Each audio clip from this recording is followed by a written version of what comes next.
Okay, good evening. It's great that everybody is here today for this presentation. I'm previewing text. This presentation is geared towards teaching students how to navigate a book rather than just assuming that they know how to navigate a book. We're going to give them the tips on taking some good text notes, how to sub-search an article, and most importantly, and probably I can't stress this enough, ways to really get interested in the text. So let's get right into this presentation. My name is Professor Michael Klein. I'm an English instructor at Bremen High School, and I'm working currently on trying to become a reading specialist. Definitely feel like it's necessary for more reading specialists.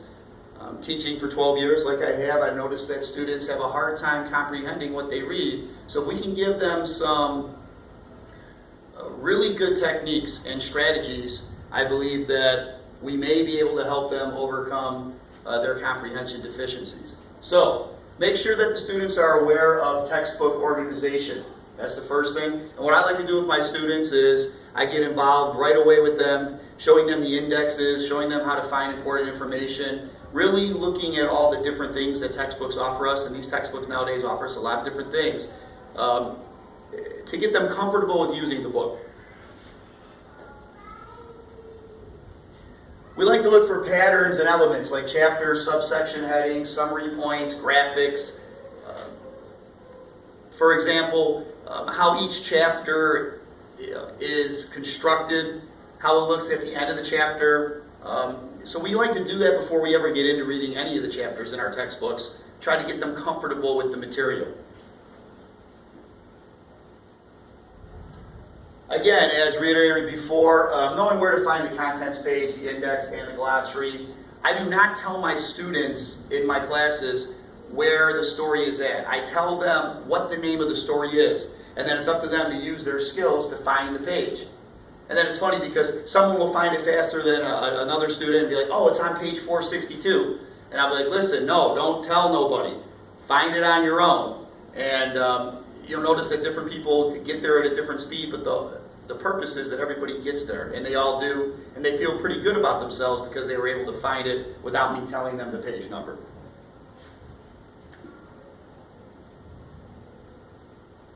Some surprising book facts that I compiled here doing some research. And researching this, I was a little alarmed when I found some of this information out. 33% of high school graduates never read another book the rest of their lives after high school. So that means 1 out of every 3 people will not read after high school. Another thing that was alarming was 42% of college grads never read another book after college. And, you know, I'm a firm believer that education is a lifelong process. So to me, this makes no sense.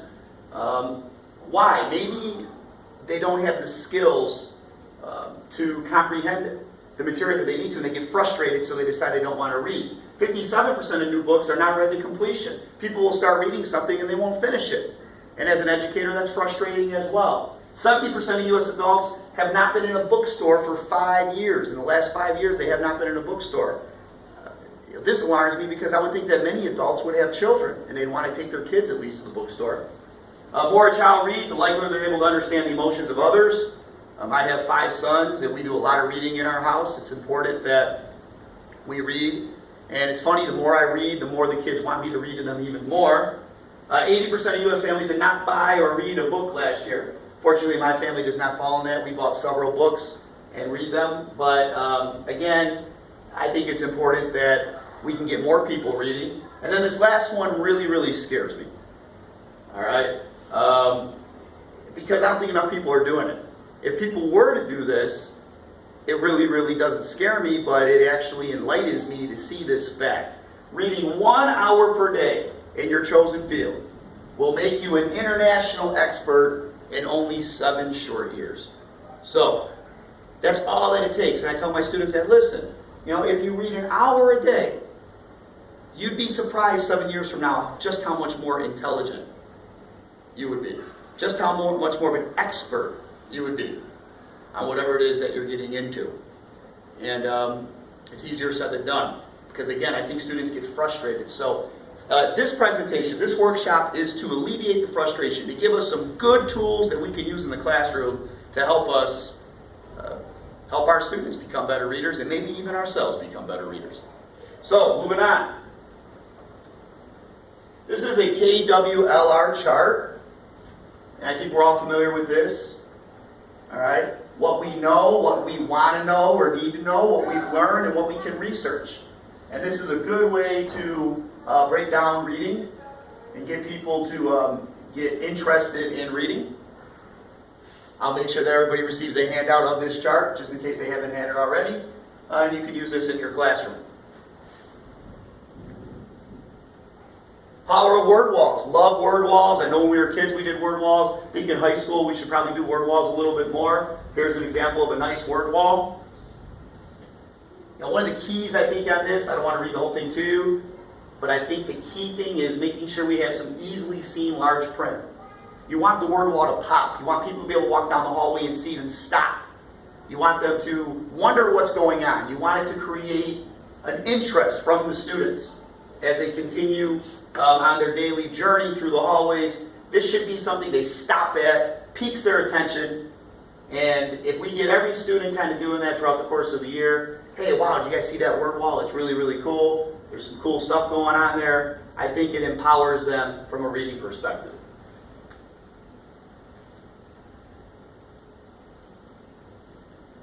Google can really, really help us for pre-reading text with what we call advanced searches. And you'll notice that it differentiates reading levels and planning lessons. And I'm going to show you guys how to use this. You can go to Google, go to Google and do an advanced search. So I'm going to click on over to that right now.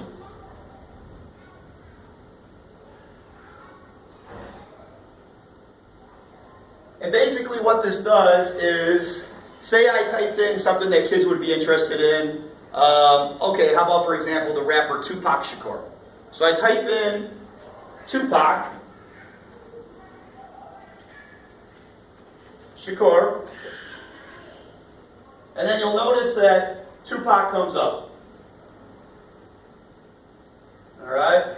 There's so many different sources for Tupac. 2,250,000 to be exact. Alright? So say I clicked on his biography. The real cool thing about this is his biography will come up with a nice synopsis and early life and things of that nature. But I can scale my search for different reading levels. Alright, so say I would go back to my word search. Alright? Notice I can narrow my search. Alright? I can use basic reading levels, intermediate, or advanced. And what that will do is that will be very, very interesting for the student. Maybe the student is overwhelmed. I'm not a great reader. Well, that doesn't mean that you can't get information on Tupac. Maybe you're just a basic reader. Well, that's fine. Let's put in a basic search for basic results. And you're going to notice we're going to get 77% of the material was basic. All right?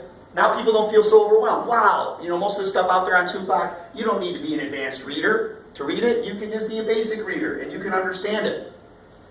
Students become less trepidated. They're not afraid so much anymore.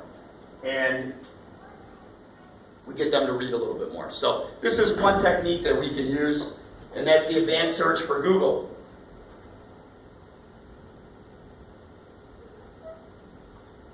Newsela is another great site that I like to use with my students because it's current information. Newsela is a wonderful site. I'm going to click on this right here. The great thing about this as well is it's designed for reading levels. All right? With the Lexile number right there. So if I click on Newsela, and I'm going to show you guys how you can get your own account going. It's real easy.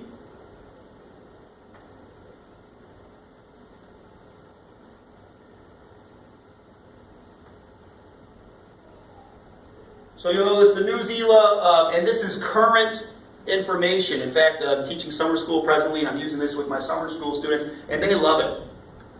You can take quizzes on it. All you have to do is you just have to sign in. If you're not a member, you can register right here, right now. Real easy to do. So please write down this site because I'd like you guys to register because you're going to love using this with your students. So I just sign in. And here's the really cool thing about this.